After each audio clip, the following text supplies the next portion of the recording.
Good morning. It's the day after the largest single train refinery in the world was commissioned in Lagos, Nigeria, and the excitement is still on, but let me not get ahead of myself. You're welcome to Business Morning. I'm Ini John McCall. Let's start off with oil prices. It continues to climb, with investors expecting a tighter market led by a seasonal rise in gasoline demand and supply cuts from OPEC Plus producers, though concerns over the risk of a U.S. debt default capped gains. Brent crude futures rose 28 cents to $76.27 a barrel, while U.S. West Texas Intermediate crude was at $72.36 a barrel, and that's up 31 cents. It's the second day of gains after Brent rose 0.5% on Monday. WTI gained 0.6% amid a 2.8% increase in the U.S. gasoline futures ahead of the Memorial Day holiday on May 29 that traditionally marks the start of the peak summer fuel demand season. What a coincidence. Same day we're having our inauguration. Well, last week, United States Department of Energy said it would buy 3 million barrels of crude oil to replenish the SPR for delivery in August. Voluntary production cuts by OPEC Plus that went into effect this month are also expected to keep oil markets tight. Goldman Sachs analysts say that they expect sustained oil supply deficits from June as OPEC Plus production cuts finally realize and demand rises further. Asia will lead much of that oil demand growth, adding about 2 million barrels a day of consumption in the second half of the year, according to a Vitol executive. Still, investors are focused on negotiations to raise the debt limit of the United States, which is the world's biggest oil consumer. A U.S. default would likely spark chaos in financial markets and a spike in interest rates, impacting fuel demand growth both domestically and globally. President Joe Biden and House Speaker Kevin McCarthy ended discussions yesterday with no agreement on how to raise the U.S. government's $31.4 trillion debt ceiling, and will keep talking with just 10 days before a possible default. Now, yesterday, all eyes were here in Lagos, witnessing the world's biggest single train refinery that was officially inaugurated with no less present than the president himself, President Muhammadu Buhari. The event took place in the nation's capital, and you know who and who were there. Let's get this report from our correspondent who was there, Olu Phillips. Barring all fears, concerns, and sometimes criticisms, against all odds, Nigeria can now confidently tick the box of petroleum product sufficiency in country, courtesy the Dangote Petroleum Refinery and Petrochemicals. It's the commissioning day for this largest plant of its kind in the world, so it had to draw the array of guests that came calling.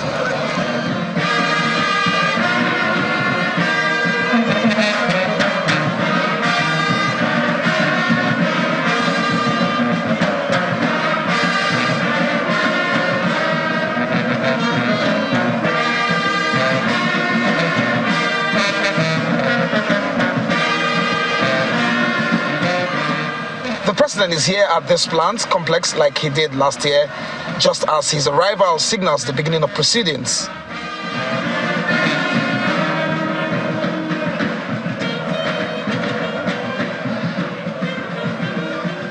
A proud moment it is for Alhaji Aliko Dangote, and to clear all doubts regarding today's ceremony, he assures that this plant will refine crude oil and will produce PMS and other petroleum products into the Nigerian market. We have built a refinery with a capacity of 650,000 barrels per day of crude oil, plus 900,000 metric tons of polypropylene in a single train, which is the largest built ever. We have selected the best plants and equipment and the latest technology from across the world. Our product slate is designed to meet the highest quality standards of the high-value products, including premium motor spirit, PMS, automotive gas, oil, diesel, aviation fuel, kerosene, ATK, all of Euro 5 standards that will enable us to meet, not only to meet our country's demand, but also to become a key player in the African and the global market. Our coastal location and offshore loading and offloading single-point mooring facilities with the capacity to receive all our crude oil supplies and evacuate up to 75% of our liquid products, giving us direct access to the rest of Africa and the global market. For the numbers, one of the persons who saw returns on investment of this project says Nigeria's economy will practically become better for it. The takeoff of this refinery comes with numerous economic benefits to Nigeria. In the first instance, it will generate thousands of direct jobs of over 135,000 permanent jobs. I'm also proud to state that electricity of about 12,000 megawatts of electricity will also be generated. More importantly, this project avails Nigeria with significant savings, both in terms of foreign exchange and in easing the fiscal burden of our federal government. This project is sited in Lagos and it could have been elsewhere, so it speaks fortune and the host governor feels honored.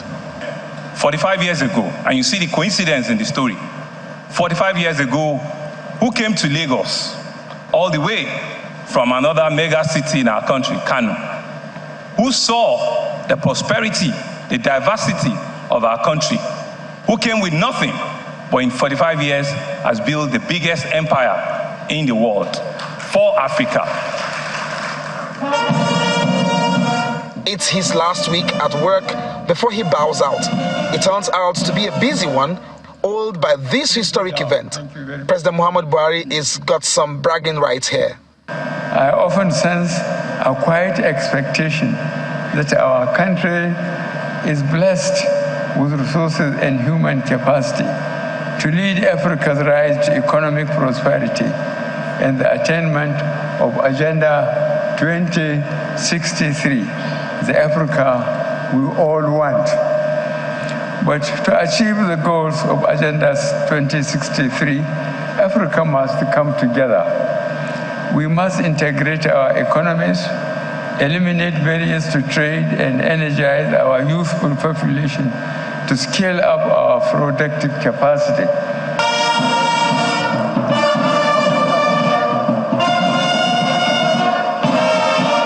Adding his voice is the Vice President-elect, who is standing in for the President-elect. This should be an inspiration for whatever they hold there when work resumes. That the Dangote Refinery will be the most consequential single project to come on stream in recent times, and is bound to have a huge impact on the growth and development of our economy and positively influence the life and well-being of our people. At the end of the remarks, Mr. President then leads some select group to a tour of the plant and then commissions same. For the records, the quality of petroleum products from this plant is the Euro 5 quality, and that's world class. It will also export some in addition to meeting domestic requirements, plus the petrochemical components. Aliko and I bought the Port Harcourt and Kaduna Refinery. I owned 20% of that consortium. And of course, it was reversed by the administration that came in then. What a big shame. Big shame today. See what Aliko has done today. This to me is a lesson that government cannot run any business. And government should desist from trying to run a business. It's not a very easy thing to pull, and even if you ask me, would I repeat something like this again? My answer would be no. It's clearly a game changer for the downstream oil and gas sector in Nigeria. Olu Phillips, Channels Television News.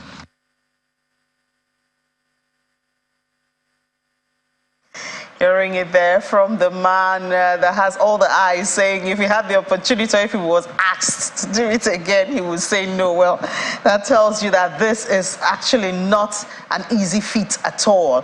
But and that's why everybody is applauding the Alhaji Aliko Dangote for the strength, the guts, the confidence to take up this heavy and very audacious move getting this refinery. It's the biggest single train in the world, and it's the first in Nigeria, the biggest in West Africa, in Africa, not just West Africa.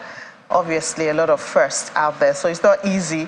Uneasy lies ahead that bears that crown. That's why he said no there. But benefits and expectations are also another burden that's added on Aliko Dangote's head, and the Nigeria Economic Summit is one of those. They've made a forecast on what Nigeria should benefit from this multi-billion-dollar Dangote Refinery, which we have said is Africa's biggest and the world's biggest single-train petroleum facility. According to NESG, the newly commissioned refinery is projected to create a market of $21 billion, a crude market per annum, and meet 100% requirements of all local liquid petrol products.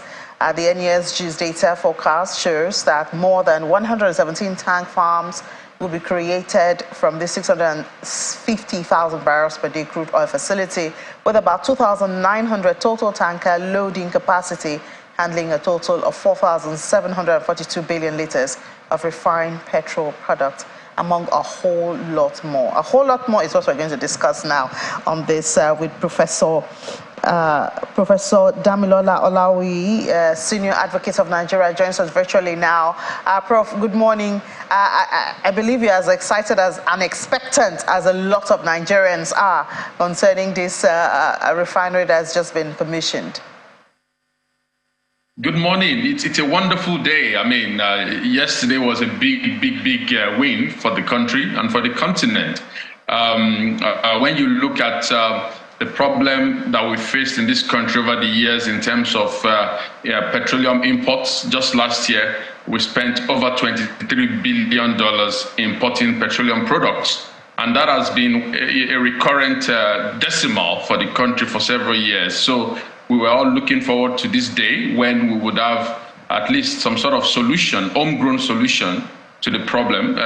So the launching of the Dangote Refinery is a bright light, and I think it will provide enormous economic, social, and societal benefits, whether you're talking about the opportunities that it will create in terms of jobs, the opportunities that it will create in terms of solving the problem of extreme dependence on petroleum importation, the problems it will also solve problems relating to, providing an economic hub, revitalizing economic activities in Lagos State. So it's a good day. I'm excited, and I look forward to the prospects. Yeah, a lot of prospects there. NESG forecasting $21 billion crude market for the country, based obviously on this. And we also heard that the visionary, if I could call him, Aliko Dangote, telling us that we expect supply to come from that refinery before the end of July. But there are some worries about the issue of infrastructure and supply chain, from the location. So, I mean, because it's also important to get these things right if we're supposed to get the benefits or optimize the benefits from these huge and applaudable projects that we have where we're celebrating. Yes, you're right. I mean, and there are a wide range of contextual, and Nigerian factors that will determine the success of this endeavor. And we had Aliko Dangote saying that this is a complex project, and that's because international factors such as the crude oil price volatility, which will normally be a challenge to any refined business, because you just never know where the price of crude oil itself will swing, which will affect return on investment. You also have other contextual factors like the ongoing Russian invasion of Ukraine, which has affected the supply and demand of oil and gas products, and has also affected pricing generally. And of course, number three, we have contextual factors such as the ongoing divestment from oil and gas, and this whole net zero climate change and the increase, the emphasis on oil and gas products itself. So these are general contextual factors that will worry any investor. Then you have Nigerian factors as well. We have issues such as crude oil theft, which may affect crude oil supplies. For a refinery to work very well, it needs supplies. And when you then have increased sabotage of pipeline infrastructure, increased tendency for crude oil theft, these are all factors that may affect, again, return on investment on such a refining business. You also have issues of insecurity as well. You have insecurity, which again may limit the profitability. When in an insecure environment, it's always difficult to plan, and it's always difficult to export product. And of course, we also have regulatory challenges. All of these factors, however, do not call for surrender. They simply mean that there is a need for strategic planning, both on the part of the investor, as well as for the government to provide supportive regulatory environment that will enable the refinery to maximize its potential and to succeed in a very difficult global and local environment. What about the issue of logistics, for supply? That is a big issue as well, because when you look at the vision that the Dangote Refinery is setting for itself, it not only wants to meet domestic demand, it also wants to be able to supply abroad. And like you mentioned, there will be a wide range of supply chain issues that one has to unpack, in that context. For example, when you look at domestic supply, then you look at issues relating to ensuring, the security and reliability of supply. And that's where you have the need for infrastructure investment that will ensure that products can actually move from the refinery to the end user. But the most important one that I think they would be worried about right now is the international aspect. Because most refining businesses, they do not only aim to cater for local market. In fact, the big money comes from when they are able to supply their products abroad. For example, you look at a country like Qatar, most of its refined products do not even end in the region. It ends abroad. It ends up in Asia due to a very, very strategic supply chain management that allows it to refine its product and then make it get to Singapore and other countries that need it. How can this refinery achieve that? So there is a need then, for them to start looking at issues of, how do we streamline the risk associated with reliability, such that we could then be seen as a reliable supplier by different global stakeholders. That is where the success will come from. The ability to be seen as a reliable entity that can supply products beyond just a local and regional market, even to a global market. That is the supply chain issue that they have to carefully unpack and ensure that all the threats to reliability are managed. Yeah, even the supply chain for local consumption. I mean, we do a lot of transportation by road these days. How good are the roads? You mentioned the issue of security. I know there was a time in Lagos that the Lagos state government sought to get the articulated vehicles to travel in the night. But that had to be abolished because of the issue of insecurity. So these are some of the fears which, in the midst of the excitement and expectation, Nigerians are also expressing to say, well, I hope I wouldn't be in a river and get and get soap in my eye, and then we now see Dangote finding it easier and, more accessible. That's the market outside the country, more accessible than the local markets. Those are real concerns, and that is why I mentioned the need for a supportive regulatory environment, because for a business, these are issues that are beyond you, really. Because otherwise, should a business fix the road from where it is producing to wherever the product is going? Should a business be responsible for ensuring the security and safety of the pipelines? These are all regulatory issues, and that is why there is a need, like I said, for the government to now provide a supportive regulatory environment that will enable businesses like this to thrive. I want to mention that if the Dangote Refinery succeeds, it is just the beginning of similar big investments. There will be other stakeholders outside of the country that will then see this as an incentive, as a motivation for them to come and do the same. So how can we then address those issues? You know, the regulatory attention that needs to be paid is to look at the fact that, you know, moving products, it's not only by road. We also have moving by pipelines. We even have moving by ships and barges.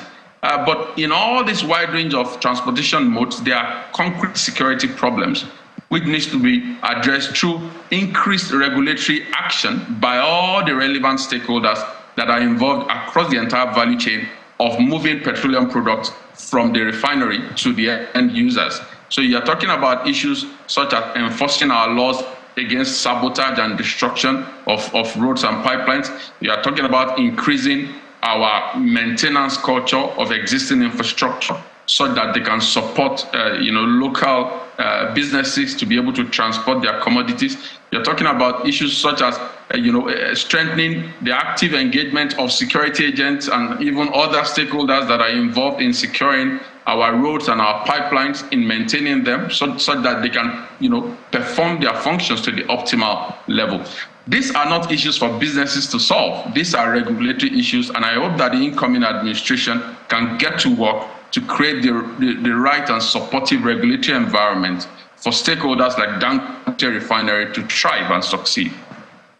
So there's also the conversation around, Dangote now has monopoly. What are some of the risks attached to that?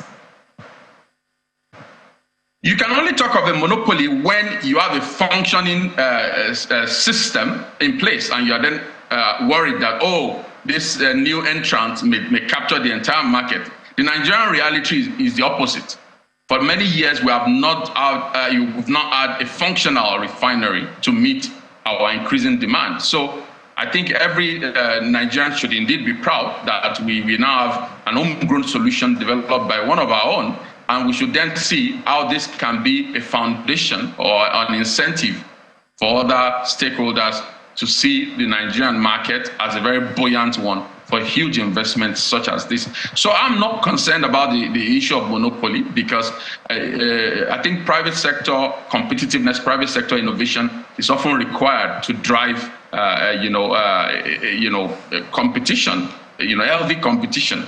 And I think, when Dangote Refinery begins to succeed, it will revitalize, to enhance the ability of government to strengthen its own performance in terms of maintaining our dilapidated infrastructure and refineries such that they can keep pace. And we've seen this happen in other sectors. We've seen the introduction of private universities, for example, providing competition for public universities. So I see this as creating similar effect in which government-run entities, especially government-run refineries, can draw some lessons and be inspired to revitalize their own systems. Well, I guess we can say better still, we have more private sector also having their refineries, and Nigeria becomes a hub, for the world. That would be such a great news for the country. But I mean, Alhaji Aliko Dangote has said that from July we should expect supply from there. I guess this is security when it comes to supply of, at least among other things, petrol, which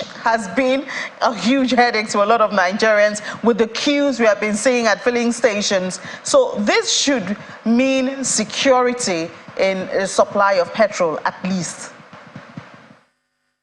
Yes, it should. The moment the refinery takes off, you will begin to see a much more seamless supply of domestic supply of petroleum products, and like you said, that will go a long way to provide a steady stream of supply that will eradicate and address some of the problems we've had over the years, in which when there is a slight breakdown of in the importation channel, then everyone notices a scarcity.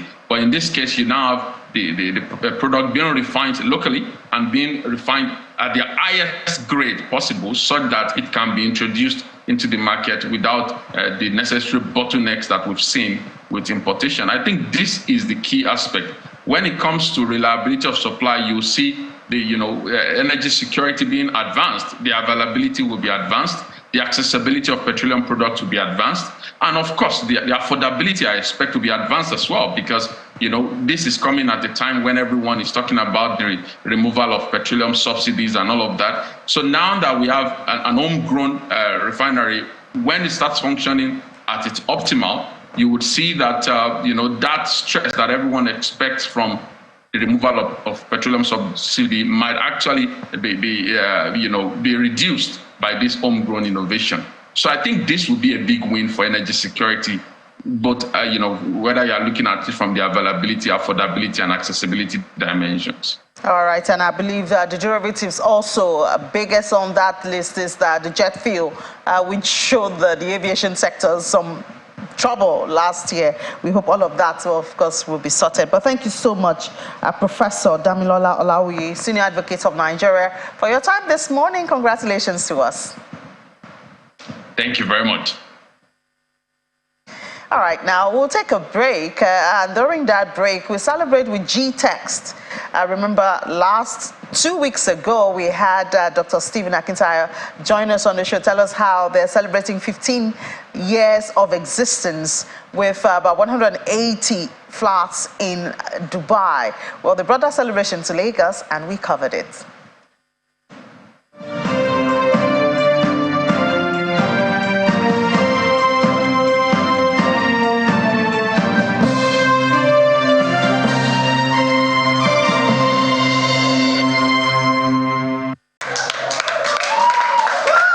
GTEX Holdings, a conglomerate founded as a small venture 15 years ago, has hosted friends of its business in an event held in Lagos. It's a double celebration for the founder, who has 3 publications added to the list of books he's authored.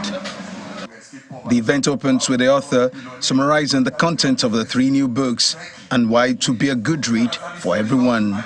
An investment. Stephen Akintayo has made good success as a digital marketer, real estate mogul, author, and life coach. Speaks on his approach as a serial entrepreneur. You guys are the ones bankrolling me. So one of the things that I've helped, and I mean, we have a lot of our clients here, we have a lot of our investors here. One of the things I leveraged on was social capital, right? Once you have a good name, people will give you money. 99% of my clients, I don't know them. We have an investment fund where people invest and they get returns. And we have also tried not to default. Since we started, we've never defaulted on return on investment for our investors. GTEX Homes, the real estate arm of the conglomerate, is not only contributing to solving the housing deficit challenge in Nigeria, it is also creating impact through its special programs. The grant, we won a $5,000 grant, and I can tell you that being a small business, we are at the verge of scaling up. So we have the objective of making sure that we get our foods and spices and our present product that is selling in the market called fast spices to every home. And what that simply means that GTEX and Stephen Akintayo Foundation has supported us to buy at least one good equipment we need to enable us scale our production. It's just about changing life positively for us in the real estate sector. It's not just about people buying properties. It's not just about people actually having money from it. It's about helping to change the destiny of people, helping to change the lives of people. The group is targeting more investment through innovation and integrity. We're a growing real estate company. We're one of the biggest brands in the world. We're the leading developers at Africa's biggest green and smart home developers, right? So watch out. And what are you doing? You have to invest more with us. Representative of GTEX Homes, an innovative real estate firm, say they will continue to build and adapt to the ever-changing real estate market.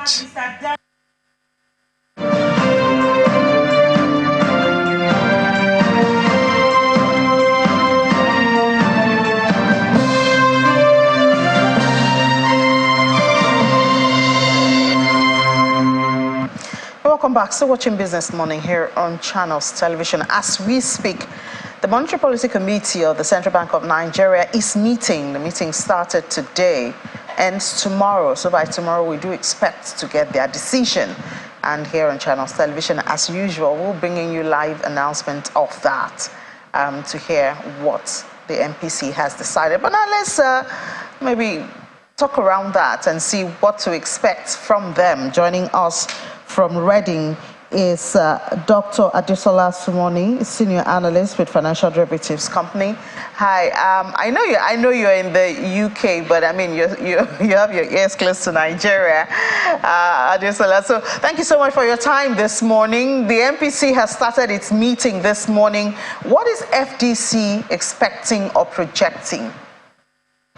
Thank you for that question, Ine. For some context, this is what we call monetary policy making in transition, right? Because this is the last meeting under this current administration, right? So at times like this, usually the Monetary Policy Committee tries not to make any decision that would like startle the market or that would handcuff or constrain, the incoming administration. Now, having said that, the MPC is meeting against a backdrop of tighter financial conditions globally. We've seen many central banks increase their benchmark interest rates. In this month alone, we've seen 3 central banks in the developed world. We've seen the US, we've seen the Bank of England, and the European Central Bank all increase their benchmark interest rate by 25 basis points. We're also seeing some financial fragility coming on the back of, the banking failures or the banking failures in the US and Europe, and also the contagion, although that has been muted, but it is still lingering. And there's also the issue of this US debt ceiling drama and how it affects emerging market economies like Nigeria. On the domestic front, we are seeing issues like persistent, relentless inflation. The numbers for April came in at 22.2%, up from 22.04% in March. And it is also more than double the central bank's upper limit of around 9%. And we are seeing a slowing economic growth. We forecast that GDP growth for Q1 2023 will come in slower, I think about 1.6%, owing to many factors. But one of the key factors is, the Naira crunch we had earlier in this year. We also have factors like the market is awash with money supply. Broad money supply is up, I think, around 19% year on year. Taking all of these factors into consideration, we also have the issue of the weak currency. The Naira has depreciated quite remarkably to around 740 Naira to the dollar. And the external reserves down, I think, to around $35 billion from around $40 billion at the beginning of the year. So taking all of this into consideration, with the first scenario we foresee with 70% probability is that the Monetary Policy Committee will further hike benchmark interest rates by around 25 basis points in order to, still try to rein in inflation. It's important to note also that, since around April last year, the Monetary Policy Committee has increased benchmark interest rate by around 6%, but we are seeing inflation being, relentless. The second scenario with 30% probability is that they would hold all monetary policy parameters unchanged. So FDC is projecting a steady stance? 70% probability of 25 basis points increase. That's our forecast. Okay, all right. Then, you mentioned something about the value of the Naira, and I know that one of the things I've also seen recently, even from FDC, is the issue that it seems we have an additional window now for FX. The IATA window, so now we have like 4. We have the parallel market, which is most accessible. Then we have the I&E window. We have the NAFEX, and that's adding the IATA window. I do know that the central bank did pay the airlines, the foreign airlines, on 600, I think 650, 680. Well, I didn't know that was supposed to be like a window, and I guess that's another layer of problem when we look at the issue of FX and the management in the country. I mean, for the issue of FX, it's been here for ages, and it's only getting worse because, for example, if you look at our inflows of FX, because of first, the tighter monetary conditions globally. We are seeing smaller and smaller foreign capital investment. Also, because of the business environment in Nigeria is kind of very, very tricky at the moment, we are not seeing a lot of foreign direct investment. Apart from that, we're also seeing a smaller oil receipts. If you look at our oil production for April, for example, according to some sources, was less than 1 million barrels per day against our OPEC target of, I think, around 1.8 million barrels per day. So there's issues around inflow, and what the central bank is trying to do is just trying to manage the outflow of FX so as to keep the external reserves a little bit robust. But in the midst of all of this, you mentioned the central bank tried giving some funds to airlines. The truth of the matter is the backlog is so huge, right? And because of these, airlines are not able to repatriate their funds they're not able to repatriate the funds back to their country. They have to change the rate at which, the exchange rate at which they charge their tickets, and that is why you see airline tickets now, particularly international travel, is significantly high, and that also even fed into the inflation numbers for April. So talking about FX now, this whole talk about U.S. debt ceiling and debt default, how does that affect Nigeria? Okay, I'll give you a background. So for those who don't know, the idea is that the US operates a deficit budget, which simply means that it spends more than it earns in terms of revenue, and the US Congress sets like a ceiling or a limit on how much the US government can borrow. That limit is currently $31.4 trillion US dollars. However, that limit was reached in January 19, 2023, and the U.S. Treasury tried some short-term measures to make sure that the U.S. is still able to meet some of its short-term obligations. But those measures expire in June, on June the 1st, and that is why there's a lot of scramble, there's a lot of debate on either raising the ceiling or suspending the ceiling altogether. Now, there are significant big implications if that debt ceiling, if nothing is done, and if the US now begins to default on its debts, it begins to be unable to pay some of its bills, it has huge implications for both the US and the global economy. But the consensus or the expectation is that that the Democrats and the Republicans are going to reach a deal, even though the deadline is approaching quite soon. The consensus is that they will reach a deal. Now, once they reach a deal, I think that is what we need to talk about. Once they reach a deal, what is going to be the effect on a country like Nigeria?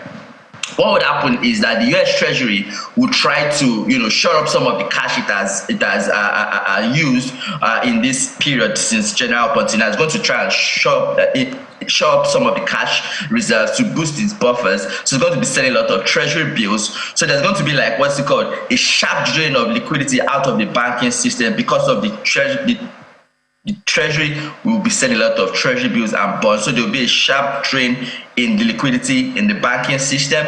And some analysts have estimated that this would be equivalent to, I think, $1 trillion by the end of Q3. And some have even said that it's equivalent to a 25% basis points increase in benchmark interest rates. And what would that do? Well, it's going to increase cost of borrowing. We are going to see some capital flight away from emerging market and frontier market economies, or we'll see smaller capital inflows. And because of the capital flight, because of the higher interest rate, because of the tighter financial conditions globally, that would further pressure the exchange rate of emerging market economies such as Nigeria, and also put some more pressure on the external reserves. That's what I heard from you, and that's a good one. But thank you so much, Dr. Adesola Sumoni. We might have to be paying more for our debt servicing now, because it's very unlikely that we would see the U.S. defaults. Most likely they're going to move the ceiling, and then and then we have to pay for it, and then just as you noted, mop up all those liquidity and make funds more expensive for other countries. But thank you so much. This is the reality of our time at this time. Dr. Adesola Sumoni, Senior Analyst for Financial Derivatives. Enjoy the rest of your day. Thank you. Well, just before the U.S. make our debt servicing even more expensive, at least we have good news from equities yesterday. I do know that the equities market closed positive, and Will is very happy about that. Director. Very happy. Yeah, we've recovered. Yes, we did. Yeah, last week we did have a lot, I think three negative close. Yes, and that brought down the index marginally for the week, 0.05%, as we saw yesterday's review. But the market is very bullish. When you look at the sentiment report, we had 100% buy on the NGX yesterday. 100% in it. 100% buy. So wow, that's a strong one. No wonder that smile is so much. it is so much. I'm, happy. The market is happy. No, but I have to trace and see if some of those money got into your account. Yeah, keep doing your homework. Okay, I'll do that. So we saw the equities market kicking off yesterday's trading session. The first trading session, very bullish. It was up 0.35% to close at 52,369.13 points, inching higher. We're hoping it gets to the 53,000 level, not impose it back. MTN Nigeria played a huge role in yesterday's positive performance. We also saw GTEX and Zenith Bank, UBA, also driving the bullish sentiment that was in the market. Now, market cap is at 28.515 trillion naira, and the month to date now has settled, still in negative territory though, but it's now at 0.1%, and we're seeing year to date now at 2.2%. That's a good one, climbing higher. That's what we need. Year to date needs to be higher. Now, the total volume traded yesterday, however, it dropped by about 61% to 318.23 million units, valued at 4.05 billion naira. That's lower value when compared to what we had on Friday. And then 5,847 number of deals was transacted yesterday. Now, sectoral performance, let's take a look at that. It's quite bullish. Yesterday, we see all sectors were in the green, almost all sectors except for the oil and gas index, which was down 0.64%. Adova had a thing to do with that. It pulled that index down. It was down more than 6%. Banking, I mentioned GTEX, UBA, Zenith Bank did their thing in that place. Now, we're going to be talking to Ambrose Omodion. He's Chief Research Officer, Invest Data Consultant. He's going to be telling us what we should expect if this bullish sentiment will continue ahead of the MPC meeting, which is kicking off today. Good morning, Ambrose. It's good to have you on the program. Thanks for having me again. Now, just talking about the MPC, which has kicked off today, the market is quite bullish. How much of this inflation, of this high operating cost that the market has priced in, and what should we expect from MPC when they decide tomorrow? Okay, actually today the discussion started yesterday. Today is Tuesday. That means at the end of today, we should expect the communique to hit the market. But the good thing is that let's look at the inflation figure that hit the market on Monday last week. Market ignored that inflation figure. We saw on Friday and yesterday that market was closer to MPC meeting. Market is bullish, looking in green. It says that market is also a factor in the decision of MPC meeting that will be coming in a month from now. And also don't forget that whenever rate is high, the financial sector benefits from this rate, especially the banking sector. And I also see that the investors are scrapping for banking stock. But they know that even there's a hike today, the cost of funds in Nigeria will be high. While the economy will be suffering, bank will be smiling, because once you hike the bank will write to the next day that, the rate has changed, need to pay. On that note, you can see that the banking result that came in Q1, we saw that all their interest income was in green because of what CBN rate hike from May 2022, at the last one they did in March. Now that we're already in May, today we hear the communique. This is what's driving the market. As the market has ignored that, because those that are into service companies, that they want to benefit from all this. But for those that are into manufacturing, when rate is high, cost of funds will become high, then private sector starts struggling. But for those service sectors that invest once, for them to have what they do, rent the car, they only make good progress. You can see that results from insurance company, results from the bank sector have been positive, and other service sectors. Trying to look at what is having innovation service. Tell you that these service companies, where there is increase in the rate of what they are doing, they are all making more money. For investors, they are turning to that direction, where they know that even when there is rate hike at the end of this meeting, that do affect economic performance where they are putting their money. And also, the thought that as many analysts have been that, yes, because we had a inflation hike rate on the last week on Monday, moving from 22.04 to 22.22, then even that CBN will hike it because I will tell you, the recent FPC members have been hawkish in the terms of inflation. But that means they might likely move it either from 25 basic points or they leave it unchanged to allow the incoming government to settle. That is why investors are targeting those companies that, even though we're a state hike, don't affect their performance. That is why all eyes are on banking stock, insurance stock, and other service companies where this high cost of inflation, and interest rate do not affect the company performance. I think investors are becoming more intelligent and more diversified in their portfolio. That's why I can see that even as I yesterday, we saw GTB eating almost 7 general takeable. We saw the bank at 26 takeable. It tells me that investors are now more intelligent in the market, how they can do that, because even the physical market, with inflation moving to 2.2, no matter what you are earning, you are still on a negative return. But that we're looking at how can you hedge against inflation. Equity market remains the best place to hedge against, because some stock here today that giving you 50%, some are still going to give you more 50% before the end of the year. But that better calculating which company has that potential to drive their earnings, even though there's Okay, Mr. Ambrose. Okay, Mr. Ambrose. I know you have a lot to say about that. I'm saying investors should look at the banking and insurance stocks as they probably will be the better bet for edging against the inflation. Thank you so much, Ambrose Amodion, Chief Research Officer, Invest Data Consulting, for the insights. Thanks for having me. So it's just a reminder, quick one, that the CBN MPC meeting is kicking off today, and we'll get the decision tomorrow, Wednesday. That's a shift in their calendar. So many analysts do expect it to be Monday and Tuesday, but now it's Tuesday and Wednesday.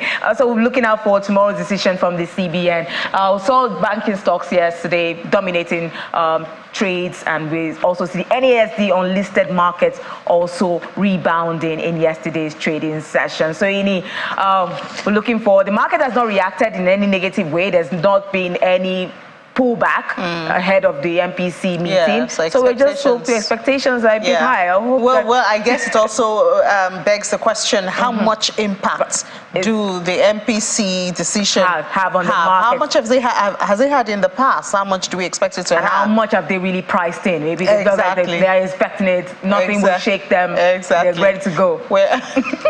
All right, thank you so much. We'll see you at 1:30 for Business Incorporated. Let's head over to London now, where Juliana is standing by. And Juliana, good morning. Borrowings, we discussed a whole lot of borrowings with Nigerian government, and now we see in the UK that they borrowed more than expected last month.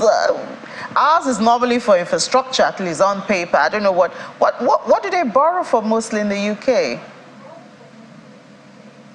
Yes, good morning, Ini. You're absolutely right. Borrowing now at 92% of GDP, not great, particularly for Jeremy Hunt, the Chancellor, and for Rishi Sunak, who said at the beginning of the year that bringing down national debt is going to be one of his 5 priorities. But the fiscal year, April, is off to a pretty shaky start because of the data we received by the Office for National Statistics. And to go back to your last question about what is the government borrowing on, well, for the past couple of years, the government have been borrowing billions of pounds from the public purse to support beleaguered households and businesses. First, it was the pandemic.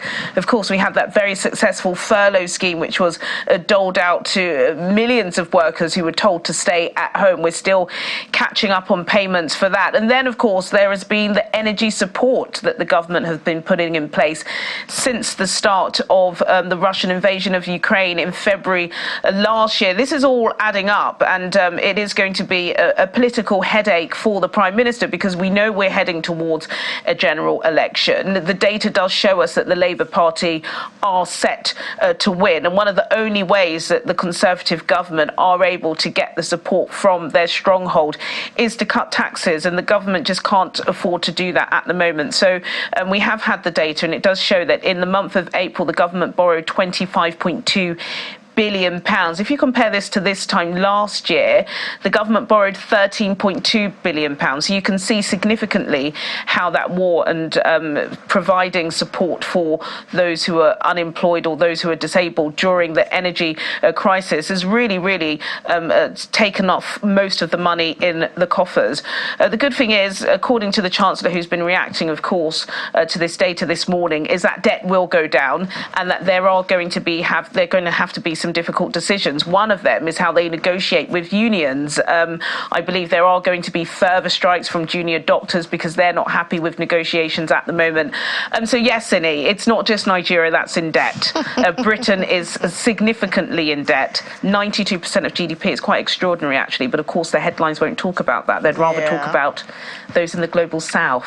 And we're just talking about the US debt ceiling also. But anyway, let's see if this will calm our nerves a bit. We see grocery inflation has edged lower to 17.2%.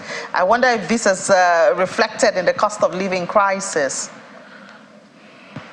Yeah, unfortunately not, Inni. For people like us, 0.1%, 0.05% is enough to move markets and investors. But if you're somebody who's struggling to feed your family, then I don't think a 0.1% is going to be felt in your pocket. But it is significant because, of course, this is looking at grocery inflation. Inflation in this country currently at 10.1%. We get new inflation data tomorrow, which is likely to show that inflation has fallen to 8.5%. But unfortunately, the upward pressure on CPI in this country is predominantly coming from grocery stores, and that's a massive issue because, of course, people need to eat, people need to feed their families, and one of the issues that we are having with stubbornly high inflation in groceries is it's coming from the staple items. So, bread, milk, butter, pasta, most of the items that you would eat if you don't want to have a luxury item are where we're seeing the significant price pressures. I know that Jeremy Hunt, the Chancellor, is going to be speaking to supermarket bosses and producers at an emergency meeting today to try and see how they can trickle down some of these decreases in prices to the consumers. But, we're not there yet. I believe last week there was some information that the Liberal Democrat, the third largest party in this country, were trying to push to try and see if the Competition and Markets Authority would get involved, but they said that they wouldn't. But no, I don't think a 0.1%, unfortunately, is going to be felt, but at least it's falling. Yeah, at least it's falling, Juliana. Thank you so much. Talk to you at 1:30. And so we move over to crypto now, and I think we're going to have to charge Juliana for taking part of your time. We'll reach out to her. She'll pay us in pounds. Exactly. Yes. Talking about falling there, we see the neutral. It's still neutral, but yesterday was 49, 48. Yes, it was tending lower away from neutral, but back to neutral, and maybe heading back to green. Any chance? Exactly. So that might be what we'll see going next. But yesterday was Bitcoin pizza day. Yesterday we saw in 2010 a young man there bought 2 slices of pizza for 10,000 Bitcoins. That's celebrated every year, May 22nd. Let's look at the price movement of that that pizza that was bought in 2010. $41 in 2010, sourced from CoinDex there.